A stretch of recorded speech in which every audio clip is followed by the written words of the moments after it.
Crumbl cookies is, by almost every visible measure, one of the fastest success stories in the history of American food franchising.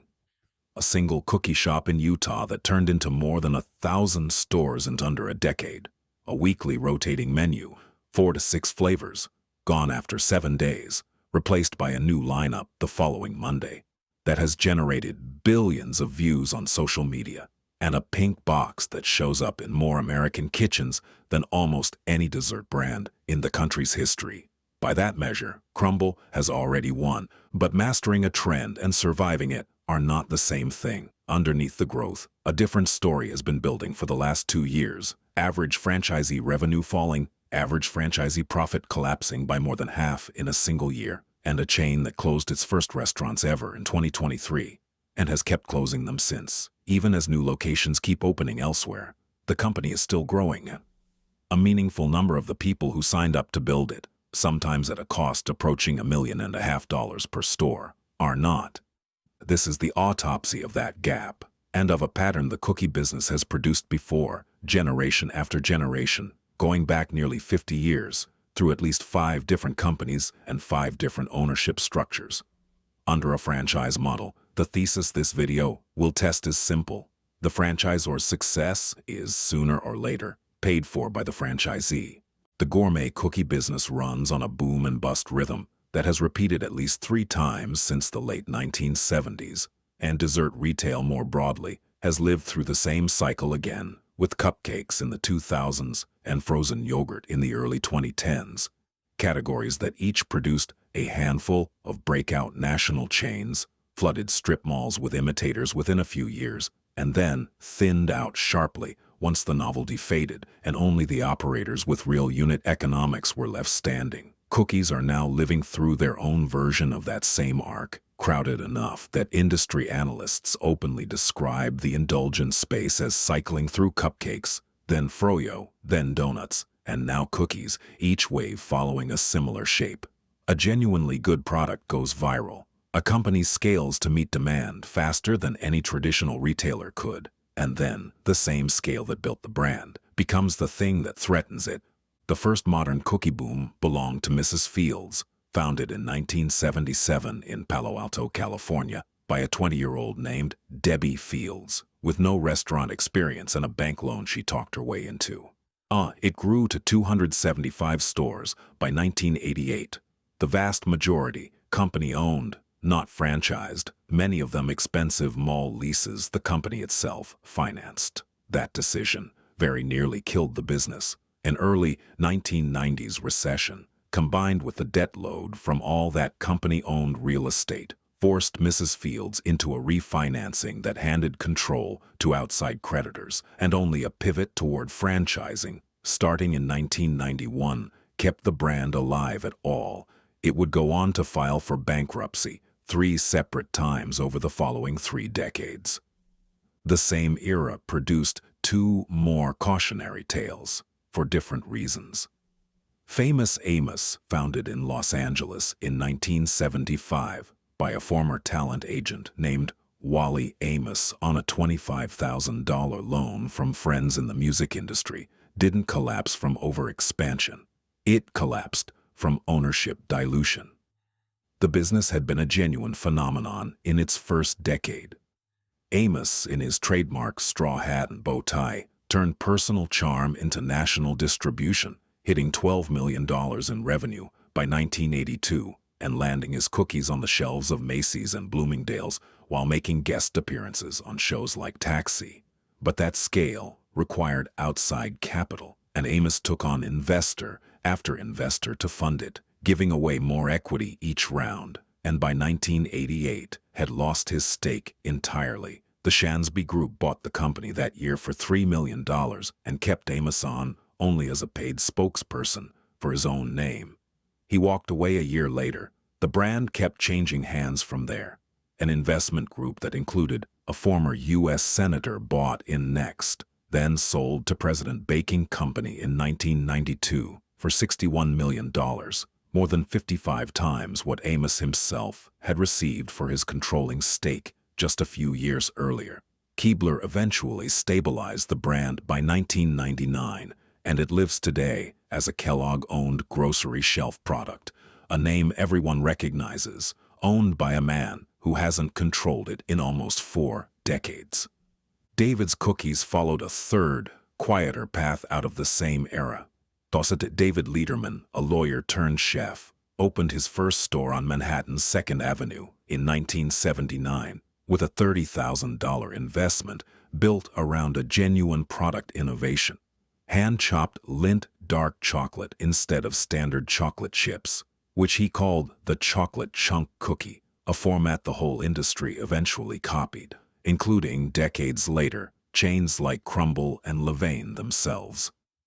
The business grew fast, $35 million in annual sales within 6 years, more than 100 stores across the U.S. and in Japan by the late 1980s, and a mail-order business added in 1987 to extend the brand beyond its retail footprint. But Lederman stepped away from the company entirely in 1996, and rather than keep expanding retail stores under new ownership, David's Cookies quietly retreated from the storefront business altogether over the following years. Today it survives mainly as a wholesale dough and baked goods supplier to other restaurants and food service operators, a brand whose name still means something to anyone who remembers the 1980s cookie boom, but that chose to stop being a chain you walk into long before anyone forced it to, converting a recognizable consumer brand into a quieter, lower-risk ingredient business instead. 3 different companies, 3 different failure modes: overexpansion debt, ownership dilution, and a quiet retreat from the business that made the brand famous in the first place. But the same underlying lesson. A cookie company's ability to sell a lot of cookies has historically had very little to do with its ability to survive its own growth, and no amount of product quality or brand recognition has ever been enough on its own to guarantee that the second part follows from the first. Crumbl Cookies is the newest company to test whether that pattern still holds, and the 2 companies standing between Mrs. Fields' generation and Crumbl's, Insomnia Cookies and Levain Bakery, show that there was always more than one way to grow a cookie brand without repeating that mistake. Mrs. Fields deserves its own closer look because it is the clearest version of the mistake a franchise model is specifically designed to avoid, putting all of the capital risk in one place. It is also the closest historical parallel to what is happening at Crumbl right now, just with the ownership structure reversed. A company that once refused to spread its risk to outside owners versus one that spread it as fast and as widely as it possibly could. When Debbie Fields opened her first chocolate chippery in Palo Alto in 1977, the company grew the way most single-location success stories grow. 1 store, then a few, then dozens, funded almost entirely by the company itself rather than by outside franchisees putting up their own capital. By 1988, that had produced 275 stores, 78% of them in shopping malls, each one an expensive, company-financed lease in prime retail real estate. It looked like dominance. It was actually concentration. Every dollar of rent, every dollar of build-out, every dollar of risk on every one of those 275 leases sat on Mrs. Fields' own balance sheet, not spread across independent owners who'd each staked their own house on a single location, the way Ruth Fertel once did with a single steakhouse. That concentration became fatal the moment the broader economy turned. The recession of the early 1990s hit mall traffic across the country, and Mrs. Fields, unlike a franchised competitor, which could let underperforming franchisees absorb their own local losses, had no one else's balance sheet to fall back on. The company's debt load, built entirely from its own real estate commitments, forced a refinancing that handed effective control to outside creditors. Chairwoman Debbie Fields kept her name on the door and, for a while, on the org chart, but ownership had already begun slipping away. The company's actual survival strategy, starting in August 1991, was to do the thing it had avoided for its first 14 years: franchise, handing store-level capital risk to independent operators rather than keeping it all in-house, was explicitly what let Mrs. Fields keep expanding, including a stated goal announced by Debbie Fields herself in 1995, of adding 100 new stores overseas through franchise agreements in markets like Indonesia, Australia, the Philippines, Canada, and the Middle East, without needing the company's own balance sheet to fund every single one of them, the way it had funded the original 275. It worked well enough to keep the brand alive, but not well enough to keep it independent. The company was sold to a group of private investors in 1998. Its founder stepped away from day-to-day leadership by 2000, and the parent entity filed for Chapter 11 bankruptcy in 2008, narrowly avoided a second collapse in 2011 by ceding more control to creditors, and filed again, this time as a planned restructuring in 2018. Mrs. Fields survives today, combined with the frozen yogurt chain TCBY under one franchise group, with roughly 250 locations worldwide, almost entirely franchised rather than company-owned. The dual-branded strategy turned out to matter. Franchisees who added a TCBY counter to their existing Mrs. Fields storefront reportedly saw profits close to double at minimal added cost, a small sign that the brand's later owners had learned something about spreading risk and revenue across a shared footprint rather than concentrating it in a single product. Even the founder's own relationship to the brand became a kind of asset separate from the balance sheet. Debbie Fields stayed on as a public spokesperson long after she'd stopped running the company day-to-day, because a founder's face and story, it turned out, could keep generating goodwill for a business that new owners now actually controlled. It's also worth noting that Mrs. Fields was, in its own way, ahead of its time operationally. Debbie's husband, Randy Fields, helped build one of the first computer systems in food retail to tell store staff exactly how many cookies to bake each hour, based on historical sales data, a level of data-driven operations that business schools studied for years. That operational sophistication didn't make the brand immune to other kinds of trouble. In the mid-1990s, regulators challenged some of the company's low-fat nutritional marketing claims, forcing a formal agreement on how its products could be advertised going forward. A reminder that a brand under financial pressure often reaches for whatever lever is available, including ones that invite regulatory scrutiny. None of that operational sophistication was enough to offset the balance sheet risk of owning hundreds of expensive mall leases outright. The brand outlived its own near collapse, but it never fully recovered the independence that concentrated, company-funded growth cost it in the first place, and that history is the exact backdrop against which Crumbl's current relationship with its own franchisees needs to be read. Between Mrs. Fields's generation and Crumbl's, two very different companies proved there was more than one way to grow a cookie brand without repeating the mistake of concentrating all the risk in one place. And notably, neither one did it primarily through franchising at all. Insomnia Cookies started in a University of Pennsylvania dorm room in 2003 when a student named Seth Berkowitz, along with a roommate, Jared Barnett, began baking and delivering cookies to classmates late at night with roughly $150 in ingredients, charging 89 cents a cookie and hand-delivering them across campus at 2 in the morning. The first proper retail store opened in Syracuse, New York, that same year, and the concept spread to other campus towns from there.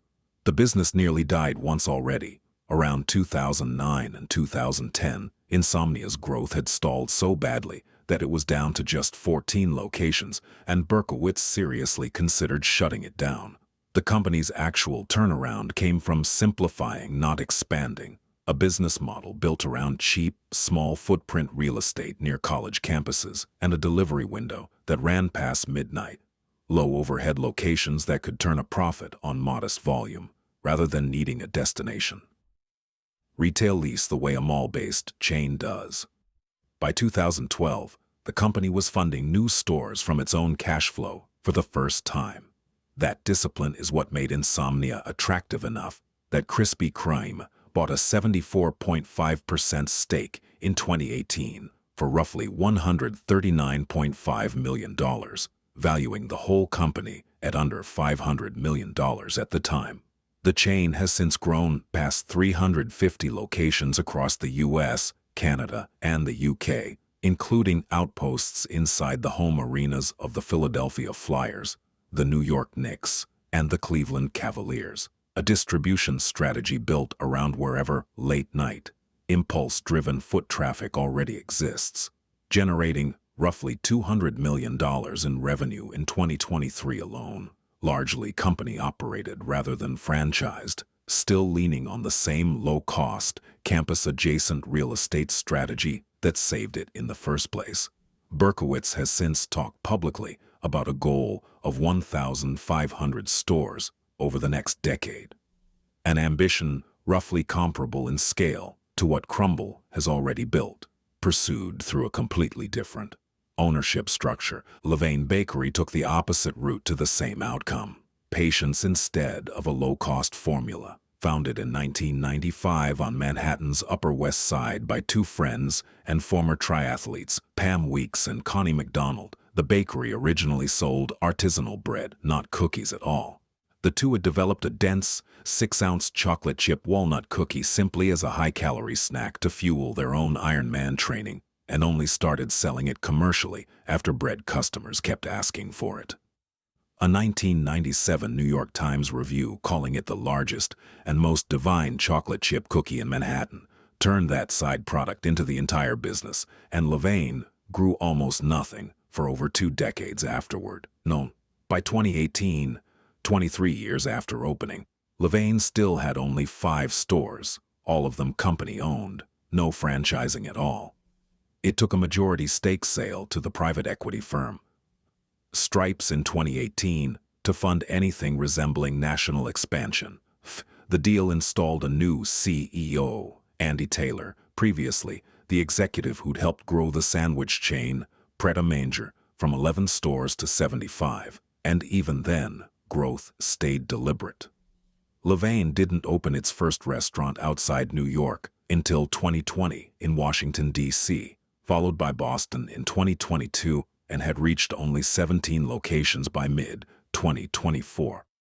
Revenue has grown roughly 5-fold since the Stripes investment, and e-commerce sales by a factor of 12, but the company still owns every single one of its stores outright. No franchisees, no royalty stream, no one else's capital at risk. The patience paid off in an unexpected way, too. Last year, Levain was named the most TikToked bakery in America, with more than 44 million views on the platform, proof that a 29-year-old, deliberately slow-growing bakery can still win the exact same viral attention that built Crumbl from scratch, without ever having sold a single franchise to capture it. Even the company's own missteps have stayed contained to its own balance sheet rather than a franchisee's. A 2023 push to sell frozen, at-home bake-it-yourself dough balls in grocery stores reportedly didn't pencil out once ingredient costs rose, and Levain simply absorbed that loss itself and moved on. The kind of small, correctable mistake that a fully owned business can make without 1,000 outside investors finding out about it through a disclosure filing. 2 companies, 2 opposite paths, one leaning on cheap real estate and volume, the other on scarcity and time. But both avoided the one structural choice that both made Mrs. Fields fragile, and this video will show, is now squeezing Crumbl's own franchisees. Neither one built its growth primarily on selling the right to open a store to somebody else, and then collecting a fee on every dollar that person makes. Insomnia's near death in 2009 happened entirely on Berkowitz's own books, with his own name on whatever debt the company carried at the time. Levain's 23 years of near-zero growth happened because its founders chose patience over anyone else's capital. Whatever mistakes either company made along the way, no outside franchisee ever inherited the consequences of a decision they didn't make. Crumbl Cookies took a third path entirely, the one Mrs. Fields eventually had to adopt to survive, but built into the business model from day one and pursued at a speed neither Insomnia nor Levain ever attempted. Jason McGowan and Sawyer Hemsley opened the first Crumbl in Logan, Utah in 2017 and began franchising the concept the following year. The formula was simple and, it turned out, extraordinarily shareable. A weekly rotating menu of 4 to 6 flavors, always including a warm milk chocolate chip cookie as an anchor, engineered around the kind of short-form video content that spreads on its own. By August 2020, the chain had reached 100 locations. By the end of 2021, it had 326. By the end of 2022, after opening 363 new stores in that single year alone, it had become one of the fastest-growing food chains in the entire country, ranked number 31 on Entrepreneur Magazine's 2024 Franchise 500 list. Part of the marketing engine behind that growth was manufactured scarcity of information itself. Employees are required to sign non-disclosure agreements so the week's new flavors can't leak before the official reveal, turning every Monday menu drop into a small, recurring media event rather than a routine restock. None of that growth came from Crumbl's own capital, the way Mrs. Fields's first 275 stores had. It came from franchisees, and the pitch to them was straightforward on paper: an initial investment of roughly $460,000 to $1.44 million bought access to a brand whose average location was reporting $1.84 million in annual revenue as of 2022, a genuinely attractive ratio by restaurant industry standards, where a payback period of 3 to 5 years on a new location is considered strong, and the reason thousands of prospective owners lined up for territory that was, in the company's own words, largely sold out in much of the country. Franchise brokers and industry publications wrote up individual success stories to match. A former team member who started at 21 and went on to own 6 locations in Tampa Bay, a marketing professional who built 21 stores in San Diego. Those stories were true, and they were also, by definition, survivorship bias, the visible tip of a distribution of outcomes that the company's own later disclosures would reveal to be far wider than the marketing suggested. That demand created its own gravitational pull. A wave of copycat concepts emerged trying to replicate the formula. Dirty Dough, Crave Cookies, Chip City, Bang Cookies among them, close enough in packaging, presentation, and rotating menu format that Crumbl sued several of them for trade dress infringement, alleging in federal court that former insiders and rejected franchise applicants had copied its pink boxes, its cookie with a bite logo, and its weekly drop marketing playbook. The lawsuit against Dirty Dough noted that its founder was a former Crumbl employee. The suit against Crave Cookies noted that its founder had applied to become a Crumbl franchisee and been rejected before launching a visually similar brand. Crumbl and Dirty Dough settled their case in October 2023, with Dirty Dough agreeing to alter its packaging. The lawsuits were, in their own way, confirmation of how valuable the underlying formula had become. Valuable enough that Crumbl's own franchisees were paying nearly $1.5 million in some markets for the right to run it. Going through a formal process that included an application, a discovery day at the company's Utah headquarters, and a 10-year franchise agreement with 2 additional 10-year renewal options for franchisees who stayed in good standing. That's the version of Crumbl most customers still see. The version its own franchise disclosure documents show is a company whose growth started working against the very people who built it. Start with what Crumbl takes off the top before a franchisee sees $1 of profit: an 8% royalty on gross sales plus a 2% brand fund fee. 10% of every sale gone before rent, labor, or the cost of ingredients. On top of that, franchisees are required to buy only franchisor-approved products and supplies, and of the roughly $460,000 to $1.44 million total initial investment, the company's own 2025 disclosure document shows that $78,000 to $86,000 of that goes directly to Crumbl or its affiliates before a single cookie is sold. Then look at what happened to the other side of that ledger, what a franchisee actually keeps. Average annual revenue per store fell from about $1.84 million in 2022 to roughly $1.16 million in 2023, a 37% drop, the first decline in the company's history.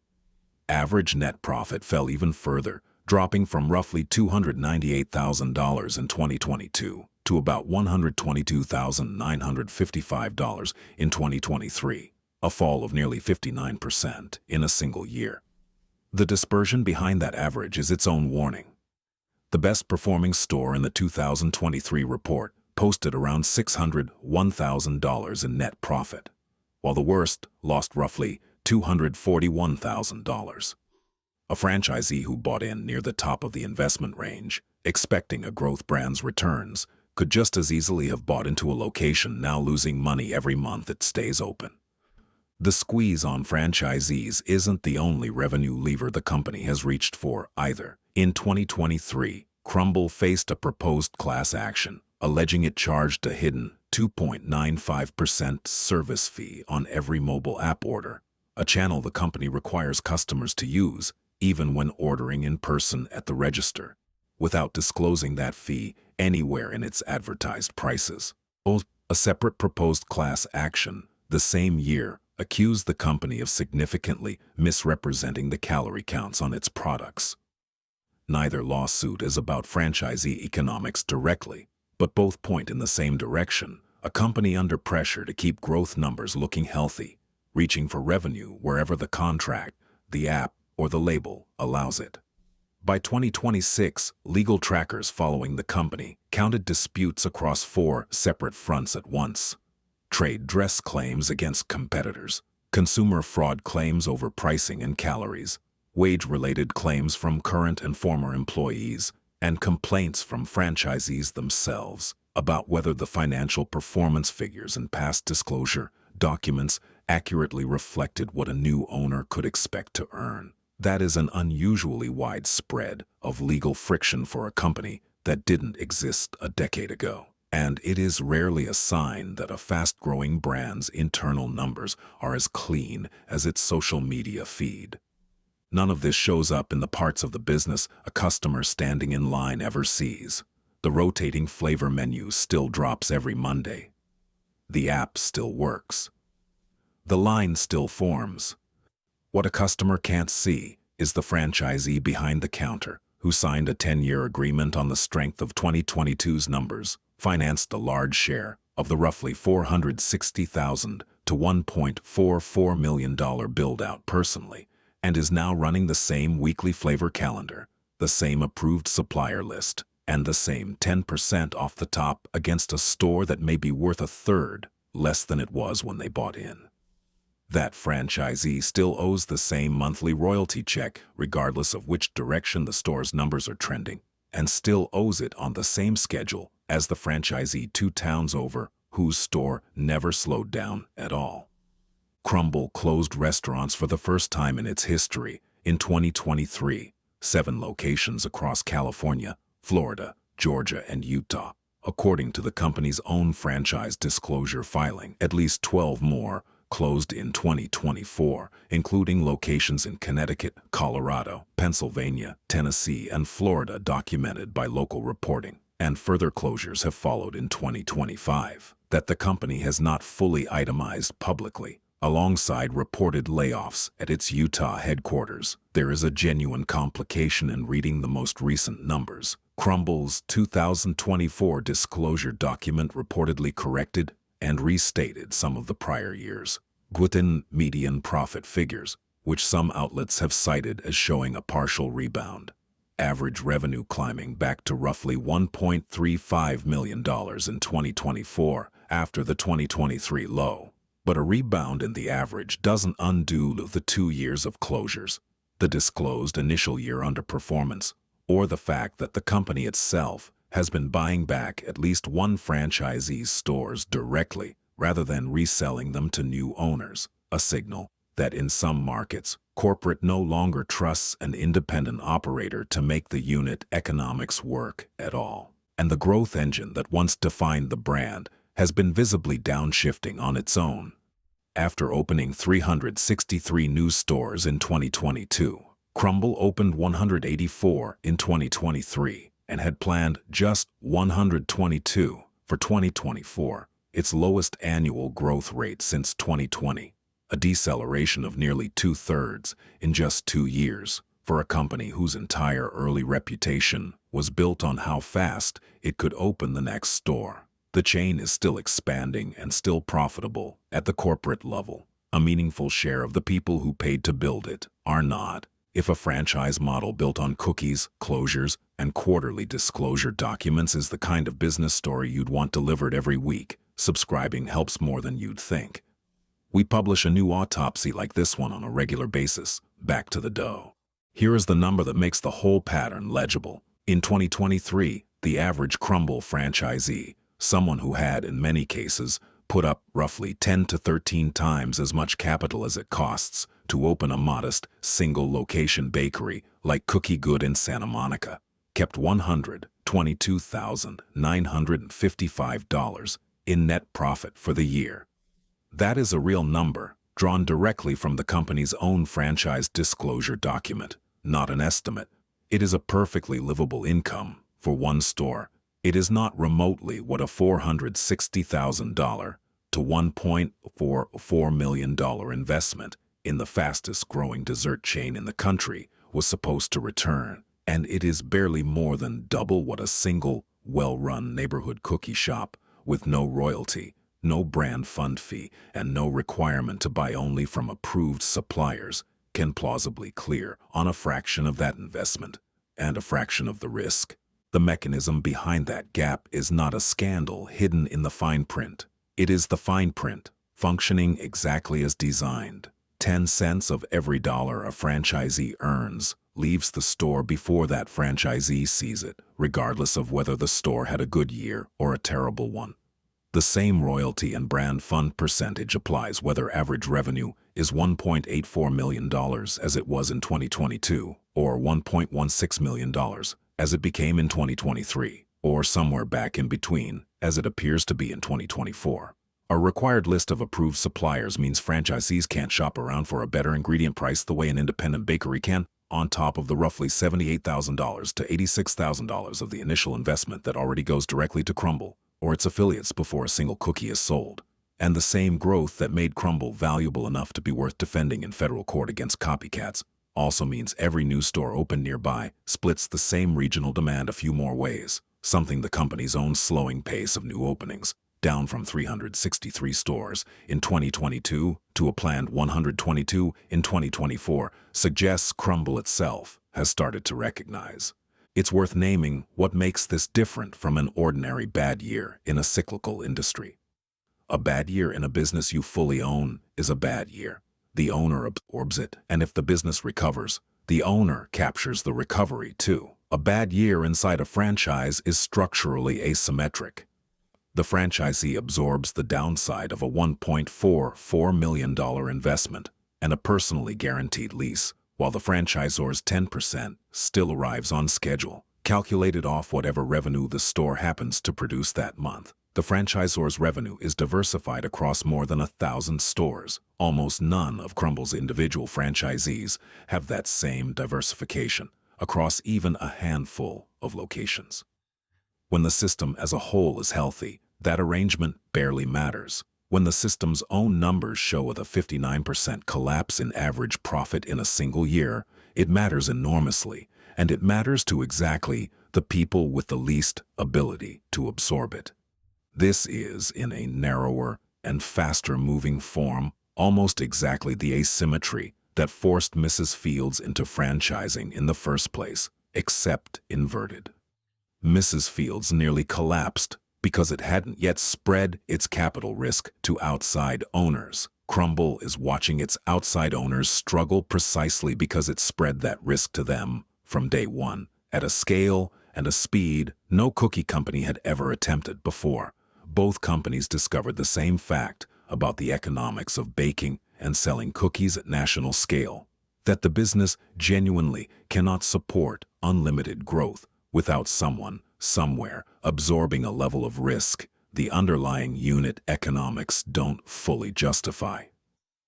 Mrs. Fields found that out as the owner. Crumbl's franchisees are finding it out as the tenant, and unlike Mrs. Fields, which at least had the option of restructuring its own debt through bankruptcy court, most individual Crumbl franchisees don't have a comparable mechanism available to them.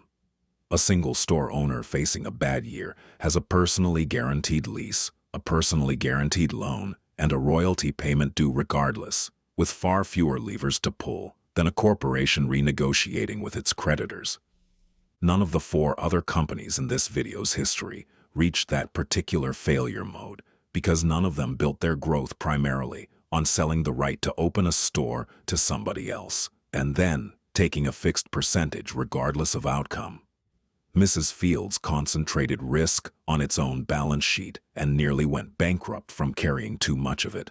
A different failure, but one where the company itself, not a network of outside investors, absorbed the pain first. Insomnia and Levain kept ownership in-house and grew at the pace their own cash flow, not a franchisee's capital, could sustain. Crumbl chose the one structure built specifically to spread capital risk across thousands of independent owners, and the same structure that let it open 363 stores in a single year is the one now guaranteeing that Crumbl gets paid whether or not those owners do. Go back to that pink box from the beginning of this video, the one that shows up in more American kitchens than almost any dessert brand in the country's history. Nothing about its cultural dominance has actually changed. Crumbl is still growing, still profitable at the corporate level, still capable of producing a viral flavor drop every single week. The company has, by any reasonable measure, mastered the trend it rode to 1,000 stores. What this video has been building toward is the second half of that thesis. Mastering a trend and surviving it are not the same thing, and under a franchise model, the difference between those two things is measured in whoever's name is on the lease. Mrs. Fields learned that lesson the hard way when it kept the risk on its own books, expanded into hundreds of expensive mall leases without spreading that capital risk to anyone else, and nearly lost the company to creditors the moment a recession hit. Famous Amos learned a different version of the same lesson by giving away ownership one investor at a time until the name on the product wasn't the name on the deed anymore. David's Cookies avoided both fates by simply exiting the business that made it famous, choosing to become a quiet wholesale supplier rather than risk a second act as a retail chain. Insomnia Cookies and Levain Bakery avoided the lesson entirely by keeping growth in-house and moving at a pace their own cash flow could support. One through cheap real estate and volume, the other through patience and scarcity, neither one ever needing someone else's mortgage to fund the next store. Crumbl built its entire empire on doing the opposite of all 4, spreading the capital risk across thousands of franchisees as fast as the market would let it, faster than any of the other companies in this history ever attempted. And the 2023 and 2024 disclosure documents suggest that structure is now working exactly as every franchise agreement is designed to, protecting the franchisor's royalty regardless of what happens to the franchisee's store, whether that store is one of the best performers pulling in $601,000 a year, or one of the worst, losing $250,000. 2 small Los Angeles bakeries make the contrast almost too neat to be coincidental. Cookie Good started in 2008 during the Hollywood writers' strike, when a screenwriter named Ross Cantor and his wife Melanie began selling his cookies out of their home kitchen to 100 family and friends over email.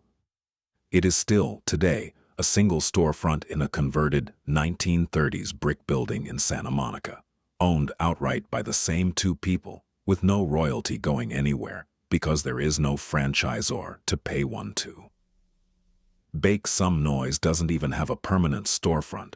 It sells cookies at pop-up events, announced week to week on social media, made by hand in small batches by its 2 founders, who started the business simply because they'd never found the cookie they were looking for anywhere else in 15 countries of trying. Neither business will ever open 1,000 locations. Neither one can be squeezed by a corporate parent's fee structure because neither one has a corporate parent, and neither one will ever show up in a franchise disclosure document listing a widening gap between what the brand promises and what an owner actually keeps. That's the Autopsy. 50 years of the same cookie business, 5 different companies, 5 different relationships to growth. Mrs. Fields concentrating the risk, Famous Amos diluting the ownership, David's Cookies quietly exiting the stage, Insomnia and Levain keeping it all in-house, and Crumbl choosing to spread that risk across thousands of franchisees faster than anyone before it. The ones still standing on their own terms, generation after generation, are rarely the ones that scaled the fastest. None of that means Crumbl is finished. The brand's cultural reach and its corporate revenue both argue against writing it off entirely, and franchise systems have survived worse squeezes than this one before, including Mrs. Fields' own 3 separate bankruptcies. What the numbers do settle is the narrower question this video opened with, whether dominating a dessert trend and surviving it, financially, on the ground, store by store, are the same achievement. They are not. A brand can win the culture and still be losing money for the person who signed the lease, and the history in this video suggests that gap tends to widen, not close, the faster a company tries to grow past it. If you found this useful, subscribe. We publish a new business autopsy like this every week, and the next one is already in the works.